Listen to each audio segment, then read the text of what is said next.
I never thought I was the brightest guy in the room, but I understood having a great team around me. A really good recruiting process removes bias. Make sure you put other people that maybe don't report to you, people that aren't afraid to say no. Welcome to Real Estate Leadership Unlocked. I'm Debbie Lariviere, founder of Monter Coaching, where we help brokerage owners, independent firm leaders, and team leads develop scalable and profitable businesses built on strategy, clarity, and performance.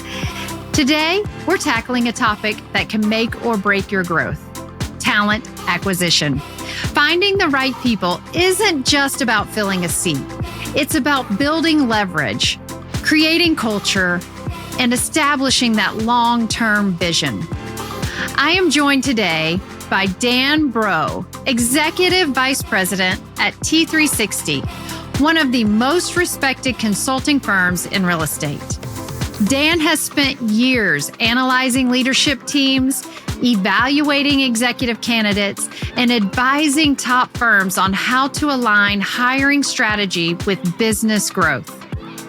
In this episode, we'll explore different patterns and track records of candidates who scale effectively, how to shift from reactive hiring to strategic talent development, and finally, what signals suggest a candidate is ready to lead versus simply manage. Whether you're restructuring your leadership team, preparing for expansion, or making that next key hire, this conversation is packed with insight that you won't want to miss. Let's unlock what it takes to build your team that grows your business. Welcome to the show, Dan. We are so excited to have you here sharing all of your wisdom on talent acquisition. I know this is one of those topics that honestly every leader and brokerage firm, perhaps MLS, has to deal with at some point along the career journey. And we always look to bring in the expert, and I know you are the expert at talent acquisition. So I will turn it over to you for just a couple of minutes to tell us a little bit about you and your work at T360. Well, thanks, Debbie. Delighted to be here. Appreciate the opportunity.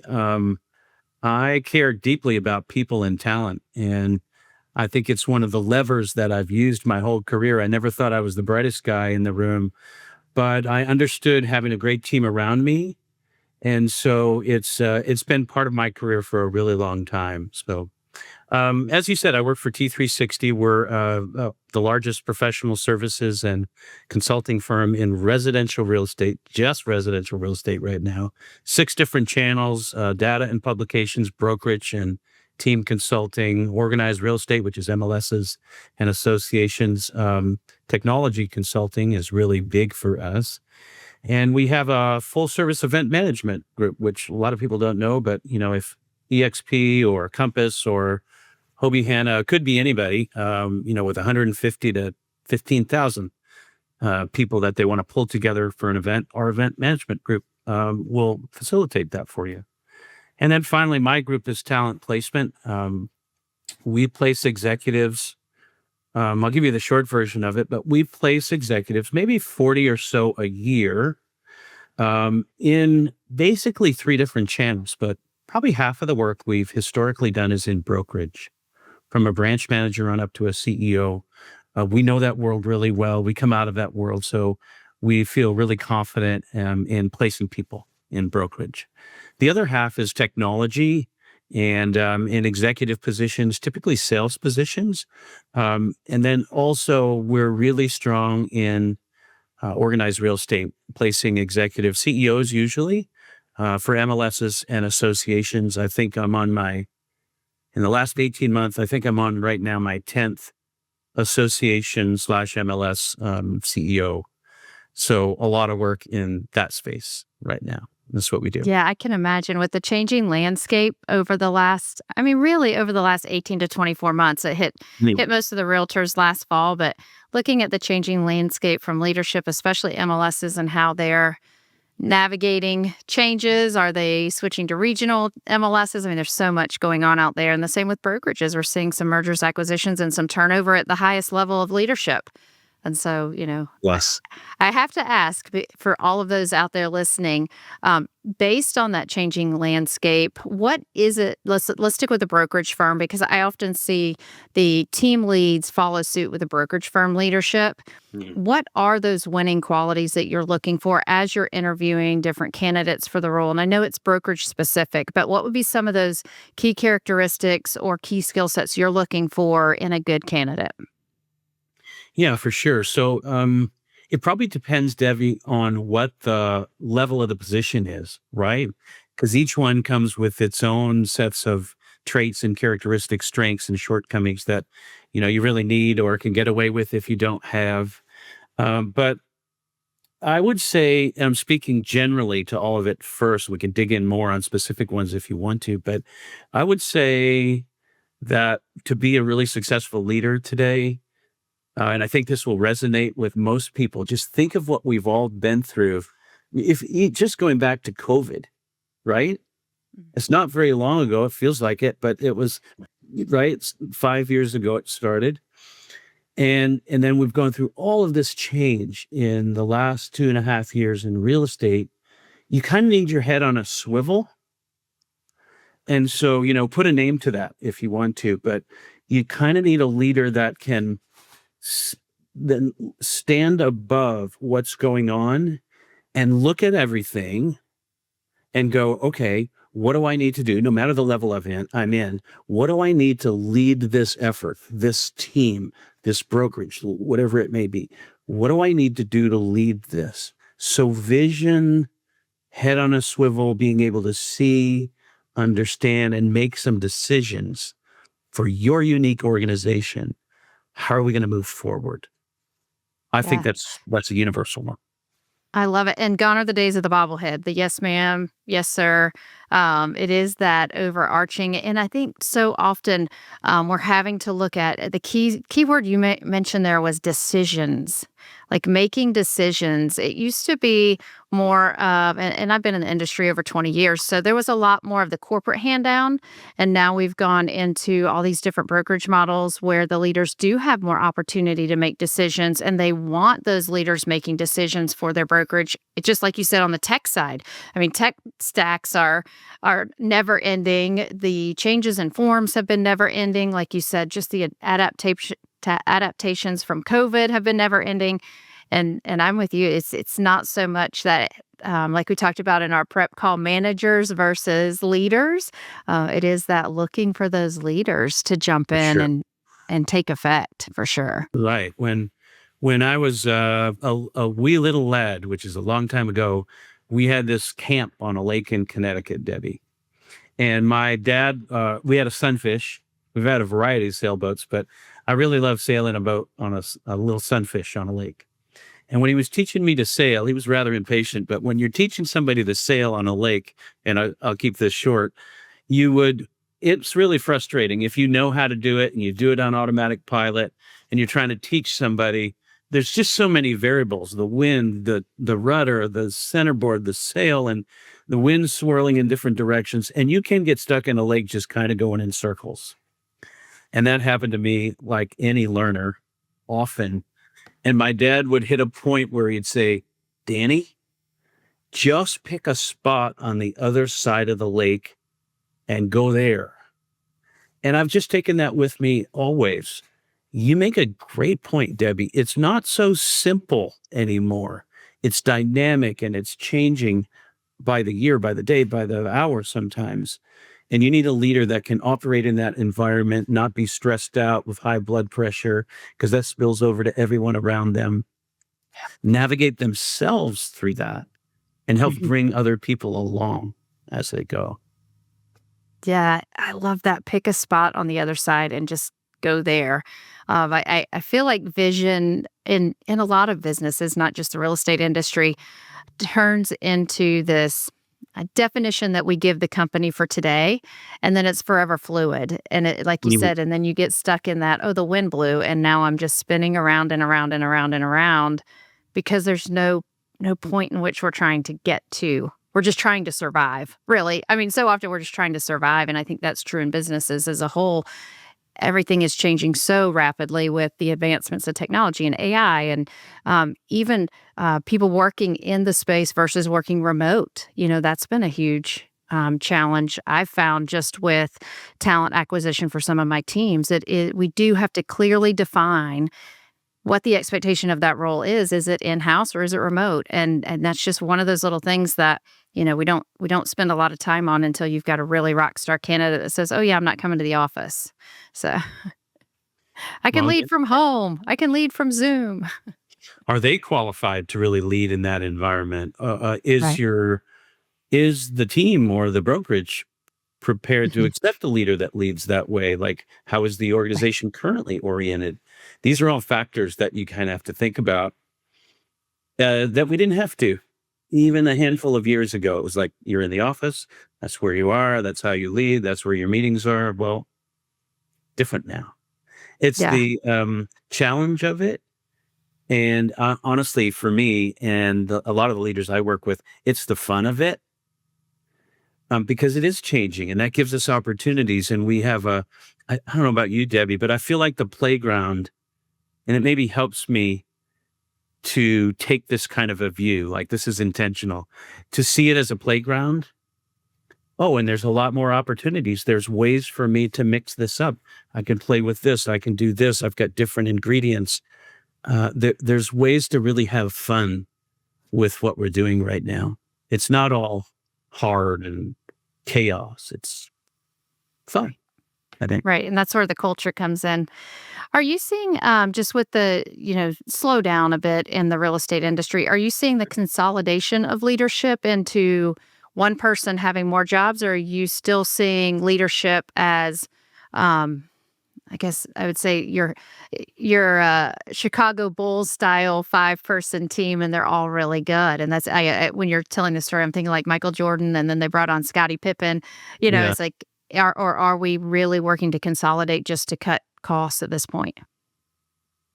that's a great question. So, um, if we go back to 2020 year, kind of the last of the recent go-go years, right? We Hmm. step into 2023, the market goes from 5 million homes a year sold to, let's call it 4.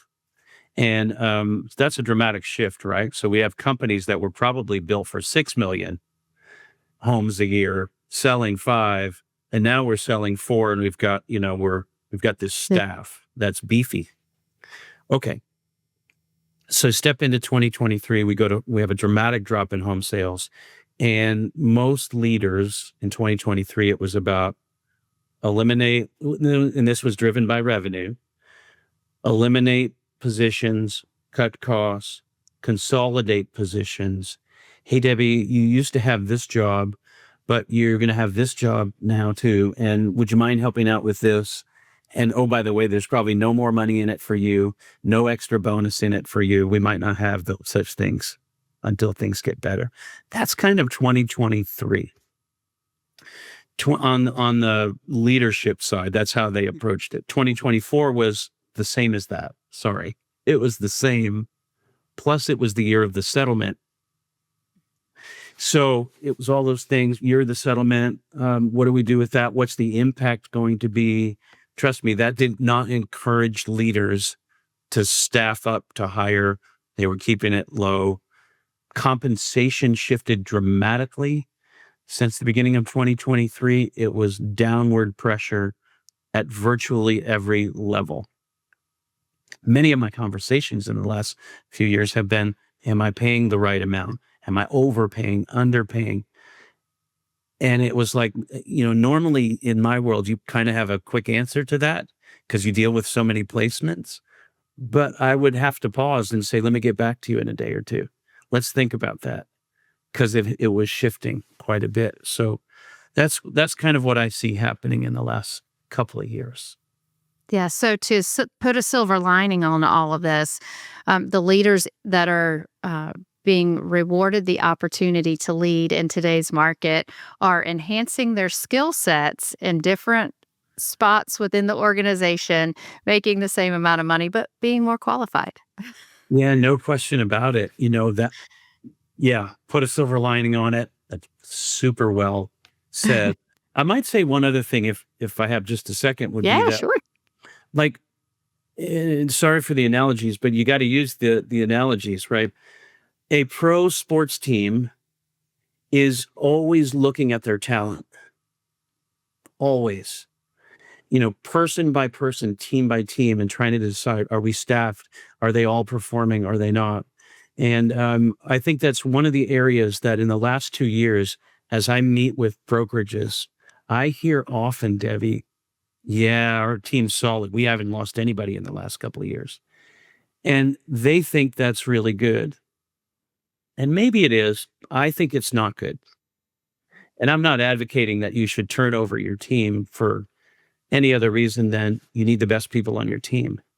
And that's always changing. It's changing every year for sports. It changes mid-year, for sports teams. They make these trades. They move people around, so-and-so got injured. Let me bring this in. There's a very small group, I think, but there are a group of leaders and companies that think people and performance at the top of the list. Mhm. And that's part of my mission is try to elevate that because I think it could be better in our industry.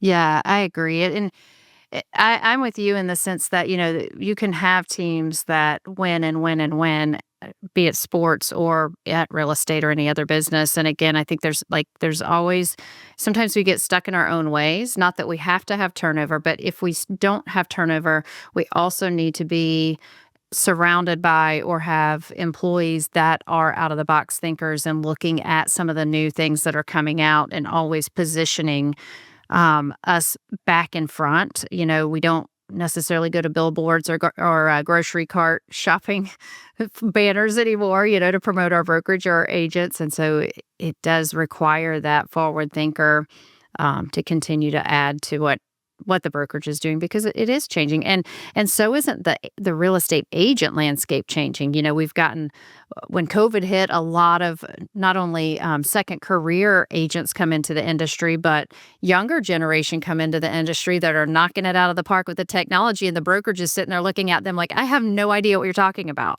And I think that's going to help set some of those other brokerages apart as well, Yeah, for having sure. For that new sure. thinking.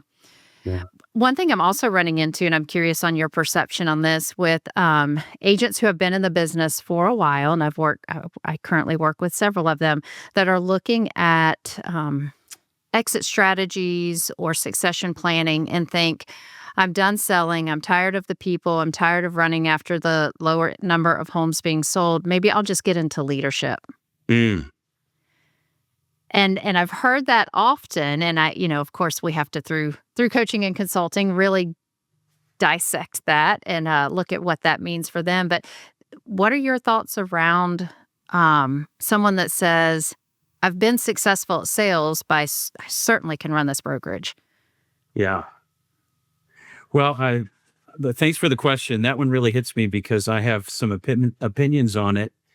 And I'm going to use myself as an example, not to draw attention to me, but I see this happening a lot. So when I first got out of college many years ago, I was a salesperson. I worked in a couple of different industries. I did super, super well in sales.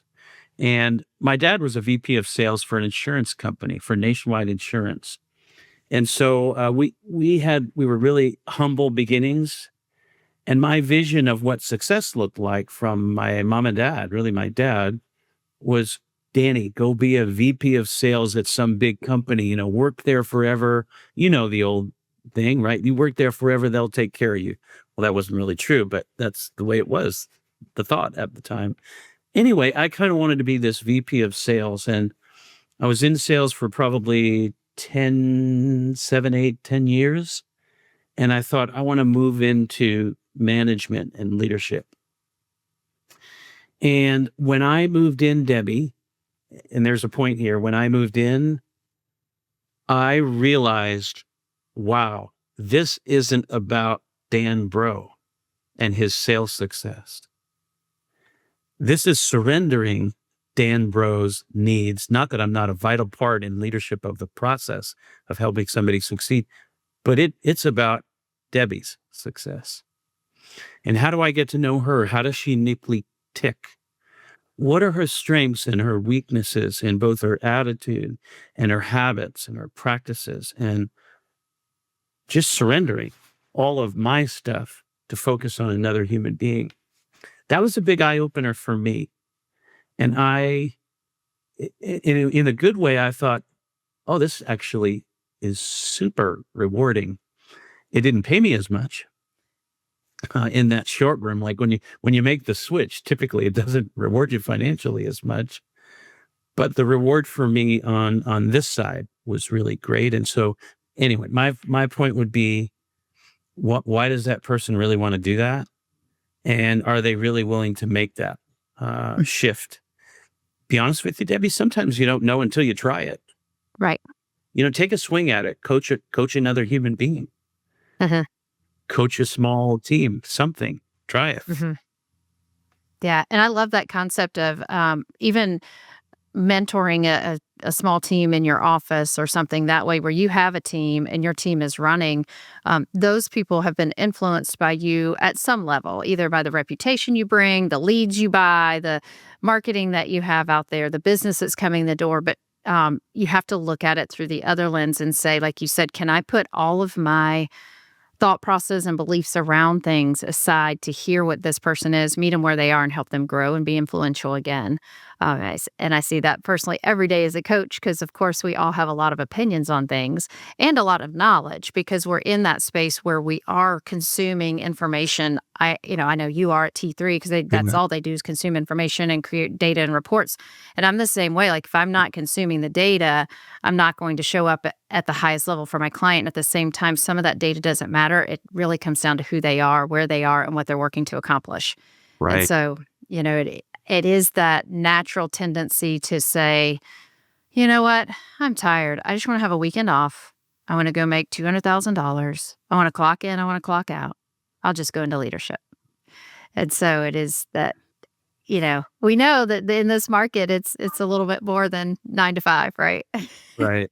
Well, let me ask you this. This is rhetorical, but if you owned I live in Indiana now, so I'll use the Indiana Fever Mhm. and our Caitlin Clark story. But if you owned the Indiana Fever, would you hire a head coach that just gave the why like you did? Yeah, I've been selling for a long time. I think I'll go into coaching. I'm going to, collect a paycheck in my last couple of years. Would you hire that? No. No. So you No. and I are probably alike. When I'm on YouTube, I'm listening to really good coaches in any Mhm. field, track and field, basketball. Yeah. Like there's, business, real estate. There are really great coaches and leaders, and they are all in on Mhm. how do I be a great coach and a great leader. I'm Mhm. not saying somebody can't make that leap, but if the idea is like we just described it, last couple of years of my career, I'm going to make a paycheck. No, you might Right. be contributing, but that's not really the best why. Yeah. So, And when you look at talent acquisition, mm, and I can say this from the teams and the brokerages, we do have to do a better job as leadership as a whole, painting that picture of what the future holds. And oftentimes it is from a like recruiting perspective for agents to come into your brokerage per se. It is that, oh, here are all the things that we have to offer, shoving it down their throat. Here's why you should be here. Here we'll offer you this compensation package and marketing package and support package and all mm, those things. And we have to pause and, like we were just talking about, meet them where they are and understand that perhaps maybe what we're offering isn't the best for them, or there are only pieces of our package that would work really well to take them to the next level. And sure. as leaders, so often we're like, oh, here's all of it on a silver platter at Thanksgiving with all the trimmings, and just slowing down, because that's talent is always looking for something. Talent moves because something is missing, Mm, not because their whole world stinks. And it is really going, what is that something? And I'm sure you see that at the MLSs even. Like, how does the one thing that person brings to the table match the something that this person can offer to connect those two dots? yeah, well said. I think you make a great point. One is painting the picture of what managing or leading really looks like. Hmm. because we think it's easier until we try it. And then we go, actually, it's got its own little baggage around it, that you Yes. may or may not like. So painting that picture. And the other thing I might suggest is like when my team does a search, we won't do a search unless we have a job description, which my team 99% of the time writes, because most firms, I'm not beating people up, but most firms have a job description that's just a list of things you're responsible for. Mhm. And that's not bad, but it's just a starting point. What you really need is a job description that includes KPIs, key performance indicators. What are those 3 to 5 things that you're going to contribute that are measurable, accountable? You're going to contribute those every day and at the end of the year to this business. And when you help somebody who's thinking about going into leadership see that job description, paint the picture of the things that they don't know they have to do, and the 3 to 5 things they're like feet to the fire accountable for. Sometimes they go, yeah, I kind of do that. But a lot of times they go, oh, wow, I didn't realize that. And so I think that's what you're saying is help them understand what Mhm. this really looks like. Uh, Yeah.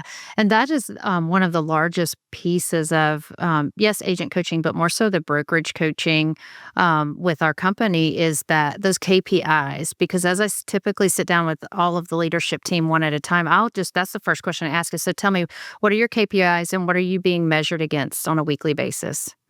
And the majority of them don't have those. And some of that's because we went, again, seasonality in the market. We went from, the roof is coming off the house with running and chasing, and we didn't develop. And then now we're at that point where um, the majority of brokerages are looking at their leaders saying, okay, the word recruit, I choose rescue. I say we're always rescuing them from where yeah, they are to something the thing that makes them better.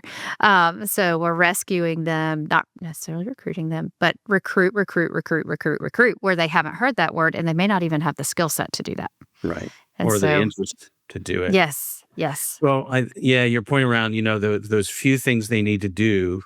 Um, I'll go back to the Caitlin Clark example or in the Indiana Fever, but a coach doesn't say to Caitlin Clark, "Hey, just play the game, have fun, score as much as you can, help your teammates out." It's not loose like that. It's, "Hey, Caitlin, I need 18 points from you. Probably half of those are going to be threes. I need to have at least minimum 7 assists from you. And you probably got to get 3 rebounds for us." Like they're very specific, player by player. This is what I need from you. And no fault of the salesperson that spent maybe their career in sales. They don't know what that really looks like from a leadership side. So helping them understand that is a gift. I love that because now I'm going to take that example to my clients next week. So they won't have this episode just yet. So what are your assists? What are your rebounds? What are your threes and what are your twos? Right. Let's just bring that example out and let's see how they play that card and what they're focused on. I know one common topic or question that I get often is what does the vetting process look like? So, be it sales teams all the way up to sales agents and leadership. What tools are you using? What is the process? Is it long? Is it short? What are some strategies and best practices you can offer our listeners to go and implement in their interviewing and hiring processes? Yeah, that's a big question. So let me hit the treetops on that and then let's dig in wherever you like, if you like. Sure. But I would say the first thing we've said already, it really does start with the job description with KPIs. If you don't have that, then your chance of success is incredibly diminished because it's that job description with the KPIs, specifically the KPIs, Debbie. That's the focal point of what you recruit. You're looking for basketball analogy again, but if you need to add a player to the team, you don't add a player that you go, wow, um, she can score really well. She's like you have specific things that you need on your team that you're recruiting to in your world in mind. That's KPIs. So identify the KPIs. Full stop. Um, AI is actually pretty good as a starting point. Like if you don't know where to start, just ask AI.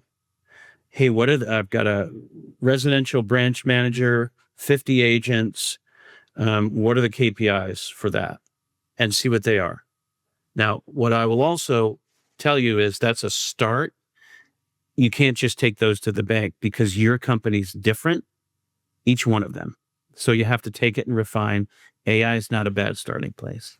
Okay. Once you have the job description with the KPIs, then you have to go find candidates. We have some tools on our recruiting team we're an executive search firm. It's all we do. We use LinkedIn Recruiter an awful lot. It probably costs me, I don't know, 35 grand a year for a couple of seats.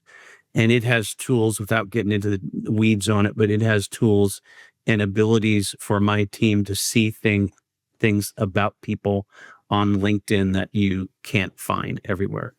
I realize that some of your people might be recruiting agents or branch managers that aren't that heavy on LinkedIn. That's a crowd that's more Facebook oriented. But for executives positions, we're on the LinkedIn side of things most often. You identify you look at the universe. Who do I know? Who's in my database? At T3, we've got like 60,000 people in the database. So I'll look there. One of the tendencies I see, Debbie, is people that are hiring, whether you're using a recruiter or not, is to think, I know people. I don't need any help. I know people. That's just a total fib to ourselves. We might know some people, but we don't know everybody, and we don't really know them. We certainly don't know how they've delivered in the past on the KPIs that I need them to deliver on. So you really need to go wide in your candidate search. If you're not using a recruiter, you need to force yourself to network with people and ask who they know that you don't know. And then typically I recommend, this is how we do it, we narrow it down to like a list of, let's say 20 or 30 people that on paper look like they could be great candidates. Look, if you're a brokerage in a small town of 40,000 people, it's probably not 30. It might be 3 or 5. But the point is, look far and wide and then begin your outreach to those candidates. And just here's the job description, here's the KPIs, and you have conversations, interview, and what you do is, I'm giving you a lot here, but you interview for those KPIs. Tell me a time when you were able to do this in your past positions. Where did you work when you did it? How did you approach it? What were the measurable results? So you're recruiting to KPIs, full stop, almost. You're also recruiting for culture, which means character and temperament and fit within your organization. The tangibles are job description, KPIs. You can see that on a paper. You have to screen for it and interview it and ask good questions. By the way, AI is not bad. If you just go to Perplexity or ChatGPT and say, hey, here's my job description with KPIs, what question should I ask on the first interview? It's magical. It'll also, I did this like a year ago, but I asked for questions for a certain interview, and then ChatGPT said, would you also like a segue statement when you're the interviewer? Because most of us don't. I do it all, 5 times a day, but most people don't interview that often. And so, I said, well, whatever that is, yes, I want it. And it said, so like after the candidate gave me an answer, it said, oh, that's really helpful. That helps us see how you might do this, which really leads us to, it was just kind of cool. So you can use it that way. Screen and interview for KPIs, the tangibles and the intangibles. I probably should pause and breathe for you for a second. There's a lot more that comes after that, but anything on that we should talk about? Yeah, I'll dig into just a couple of things. I love the thought process that just like you keep saying it, build it around the KPIs. I love that. I don't know that I've seen that often where one, that is something I typically work with my clients, whether it's an agent or even an administrative position. if they're transaction coordinator, how many files on average do you anticipate them closing? If you're growing your team, up to how many files would you require them to close before you are willing to hire another assistant? So we do look at things like that. But I love that, in order for me to sit down with you, Debbie, for this executive leadership position, here are our KPIs and our expectations that you have 9 bazillion one-on-ones with every agent in our company, and that would be quarterly, and we require you to do this for recruiting and this for training and this for coaching and this for culture. I mean, that's, I think, in itself is going to weed out candidates, right? Because they're going to look at that. I'd probably look at it and say, okay, but how accountable are you holding me? What? However, a lot of people that will weed out. The other thing is the Chat GPT, and you shared this with me. And so I've been using this since we chatted, I don't know, a couple of weeks ago. You said, because I do so much recording with interviews, I'll record the interviews that I'm having for other of my agents or broker owners if I do screening interviews for them. And then I'll throw in there, what are 5 more questions I could ask this candidate following this recording? And they get really good questions because they hear things I miss because I'm also taking notes. And I think we also formulate an opinion when someone is speaking to us in an interview setting that ChatGPT doesn't know what they don't know. And so they're just formulating the questions based on what they heard, not Right. so much what I interpreted. It's true. So that's been super helpful. Just a little Good. extra AI nugget there. It's really fun too, isn't it? It It is. just kind of lights me up, right? Like both of us were going, wow, that was how did it know to ask I this? know. And it takes like 30 seconds, right? It would take me, Yes. again, 30 minutes to 40 minutes to re-listen to the interview. Yeah. Yes. Yes. I Love it. wish I had AI, 20 years ago. Yeah. I'll miss what it's like. I'll watch my grandchildren probably come up with it as just part of their DNA. And Yeah. I'm really excited to see how that goes. They'll FaceTime you. It'll be their avatar. You won't even know it's not them. And they'll have a full conversation with Grandpa. Then they're going to go to the Thanksgiving. You won't believe what we pulled over on Grandpa Dan. I know, right? I know. Yeah. That's fun. So, as you're going through these interview processes, are there any specific tools you all use? I know we hear a lot about different personality assessments, work assessments. Are there specific tools that you all utilize, or is that more T360 specific? Share a little insight there. Yeah, for sure. So, the short answer is we'll kind of use whatever our client wants to use. And we deal with a lot of different tools. Most of the time, honestly, if a client uses anything, and most of the time they don't, it's usually DISC. And it's part of the process, so we're happy to do it. It doesn't cost very much anymore to do that. I always think it's like a really helpful thing to do. A really good recruiting process removes bias and is a very linear, mechanical sort of a process, which works great until you introduce human beings who are nonlinear and full of bias. And I don't always mean bias like in a bad way.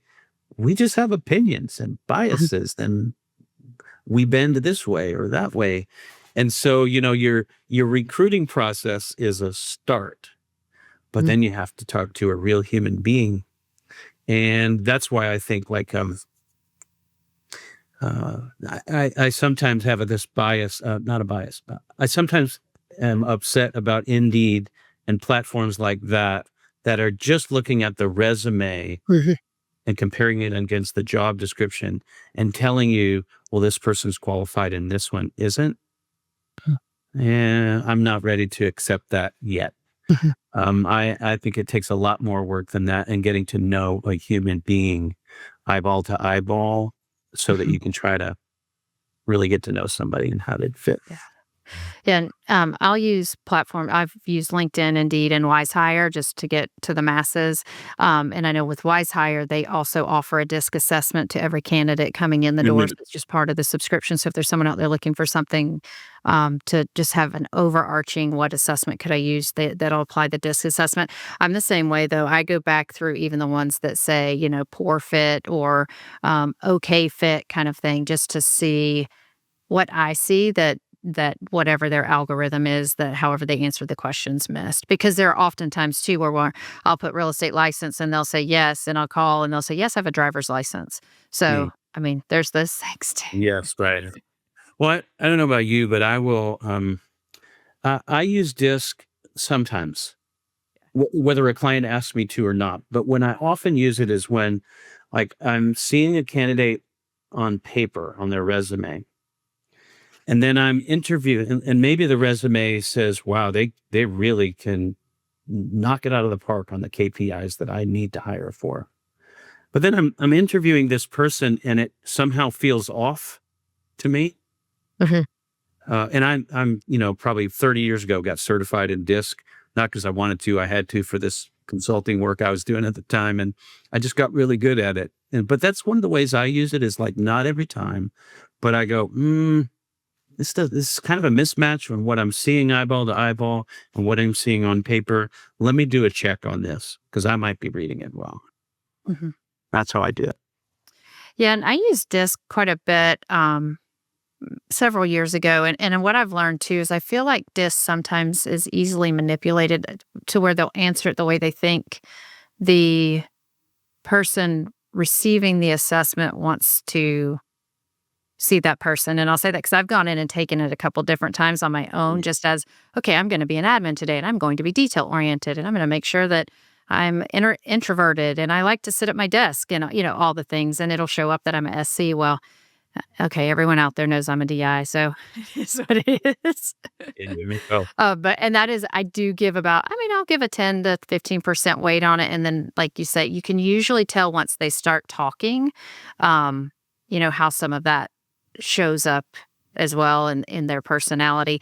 Another one I really like is The Working Genius. I don't know if you've heard of that one. It's by Patrick Lencioni. He put it out back in 2021, I believe, and it's more working styles versus personality styles. And to me, it's been valuable looking at the administrative assistant as well as the leader to see, do they have the natural tendency to innovate? Do they enjoy that part? Because it's where you find joy. I could say that I love to sit and ponder all day long and just think about things. I would take that assessment and it would tell you that I don't really enjoy just sitting and wondering and thinking like I'm a do. So that whole interesting. pondering to me sounds like a waste of time, but I would not use that one, Debbie, but I will look at it because I like yeah, what. there's a great podcast too. You could see it, give you something to listen to. Okay, there you go. Patrick Lencioni's Working Genius. Go check it out. All right, good. Thank you. So any other nuggets you would add to the interview process as far as something nuggets that they could go and implement to help their hiring be more strategic and not have as many mismatches? Because I do feel like they typically call me in after about their second or third mismatch. So what are you seeing that would help them avoid a mismatch? Okay, that's a great question. So, here's what I see, especially if the person doing the hiring is a sales person or a sales oriented person. Mhm. This is probably a little bit of self explanation here along the way. This is definitely a mistake I've made, and I'm really aware of it. But I really like a great salesperson. And salespeople typically, I find, really like great salespeople. And so we kind of fall in love with that candidate that's a really good person. And that's something you can caution yourself on whatever position you're hiring for. We like somebody who speaks our language, grooves with us, understands our world, like, oh, we identify with that person. And sometimes we fall in love quickly. And then we call that's a bias, that you fall in love with that person that's like you. So what do you do to avoid that? Number one, be aware of it. Number two, make sure that you're sticking to the KPIs. Has this person delivered on these things before? Can they back it up and prove it? I often don't just interview for that, but I'll make a candidate do a write-up on the KPIs. Tell me where you worked when you did this, how you approached it, and what were the measurable results. And I want to see them. Well, sometimes I want to see them right because it tells me more about how they think and how they operate. And it's easy for somebody to say in an interview, I did this, this, this, and this. But when you ask them to put it to paper, and then you say, hey, just FYI, these are things that we would check in a reference checking process. Can you assure me that all of these will get backed up through the reference checking process? Then you might find some holes, or you might find somebody that was very confident in the interview, but a little Mhm. less confident when they put it on paper. And you ask them, will it hold up when I reference check it? Yeah. So that's a couple things. The other thing I would do, I would insist on an interview process that it includes other people in the interview process. That's one of the ways to eliminate bias. And us, DIs, we don't tend to want to do that so much because we're confident. We like getting stuff done. Let's move. This is the person. Let's go. I'm sure of it. We're sure of ourselves sometimes. And so we need to force ourselves, put other people in the process, make sure you put other people that maybe don't report to you, that aren't required or think they have to tell you yes, people that aren't afraid to say, no, I think it's the wrong fit. Here's the holes I see. Do that.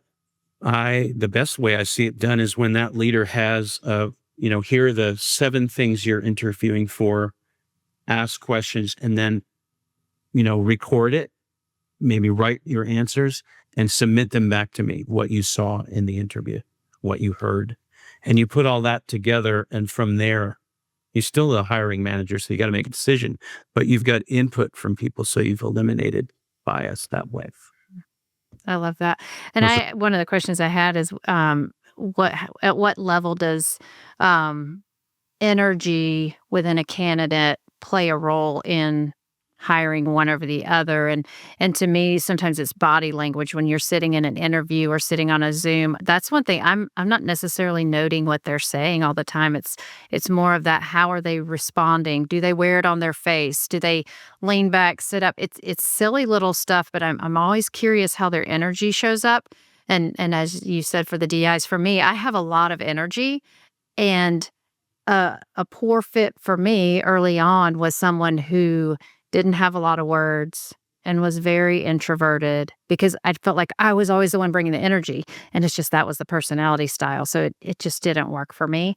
And I think sometimes we have to look at that. But if you're interviewing 2 people that have similar skill sets, um, that's typically where I see that energy comes and plays a role, because we want drivers in our business at all levels of our organizational chart.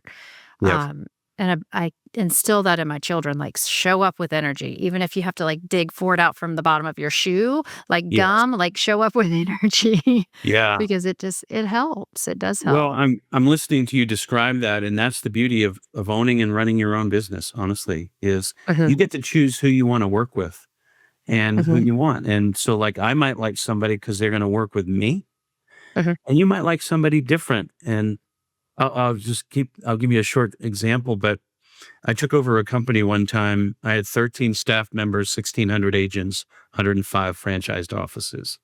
And I had a regional operations person who was sort of like my right-hand person. And she was hired and worked for the person before me. When I got there, I realized she's awesome at what she does. She's incredibly competent. Like, she was kind of running the place.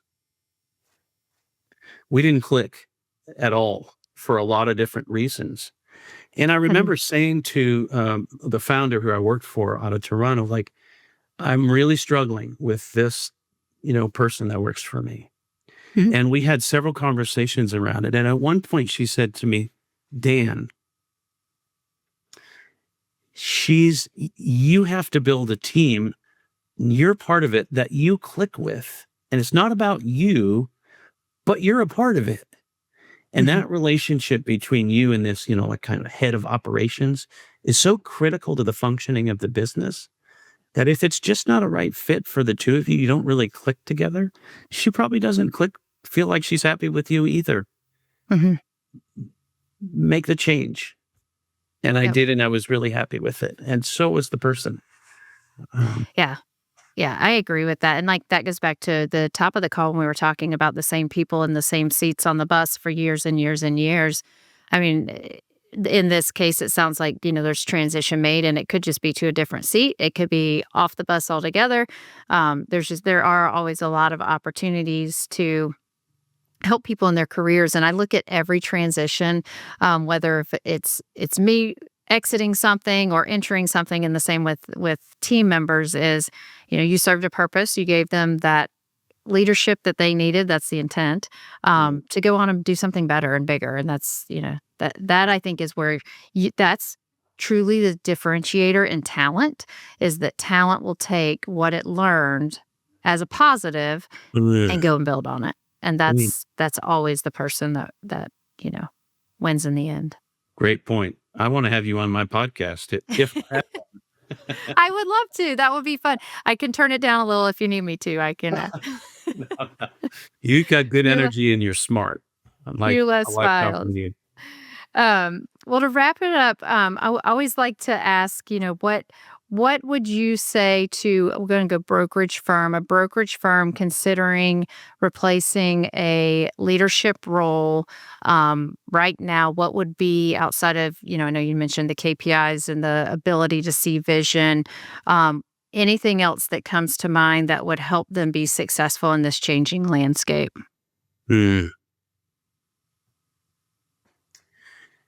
So I would say, this might be stating the obvious, but I think you need somebody to fill certain KPIs, Mhm. but you also have to have a vision of where you're going as a company.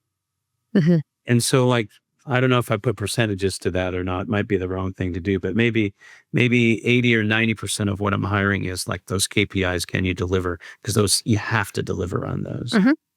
But is this person going to be part of where we're going 3 years, 5 years, 10 years down the road? 10 years is probably way too long anymore, but a few years down the road, can I see this person part of the future? Mhm. There was a time in my life, Debbie, when I had a team of 10 and we were responsible for franchise sales and M&A work. And we probably did 65 deals a year, Wow. maybe 10 new franchise sales, and the rest were M&As, conversions, mergers, stuff like that. And I used to say to them, if I hired you as a salesperson because you're a great fit with our company and I trust you, if you don't like sitting across from that franchise sales candidate, translate this employee, if we're looking at hiring, if you don't want to sit across from that human being for the next year, 2 years, 5 years, don't hire him.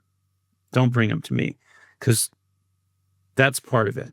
KPIs, yes, but is it somebody you can see yourself working with? Mhm.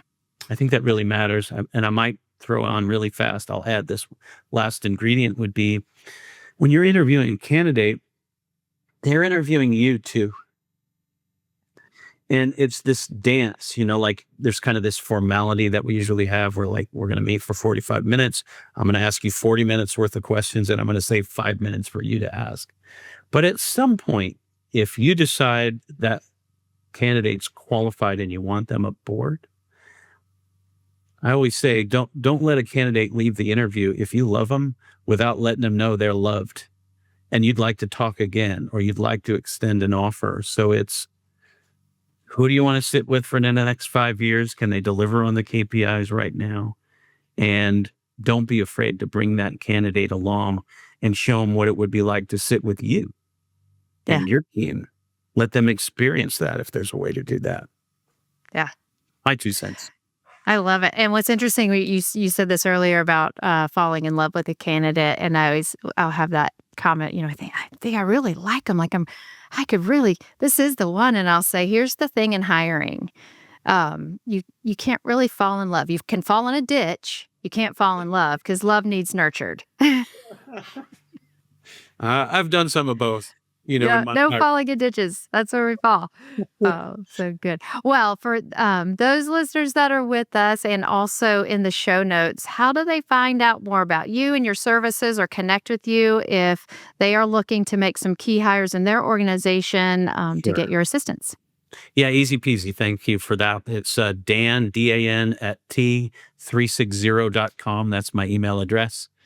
One of many, I think. And then my phone number is easy too. It's 508-808-4394. I'm living in Indiana, but I have a Massachusetts number. So 508-808-4394 is how you can reach me. Love it. Thank you, Dan, so much for your time and your experience and your expertise that you shared with us today. I will look forward to getting that invite to your podcast. I think it'll be a lot of fun, and Yeah. we'll look forward to Well, you're chatting going to have with to you show me soon. how to do it first, Debbie. Oh, I could be the first guest. Technology. Here we come. But All thanks for right. having Take me care, everyone. on your Bye mark. bye. And you care about people, Debbie, and I know that. And so it was a real joy for me to just hang out with you for a little bit. Thank you so much. Oh, thank you. We'll All have right. you back soon. Thanks. Bye.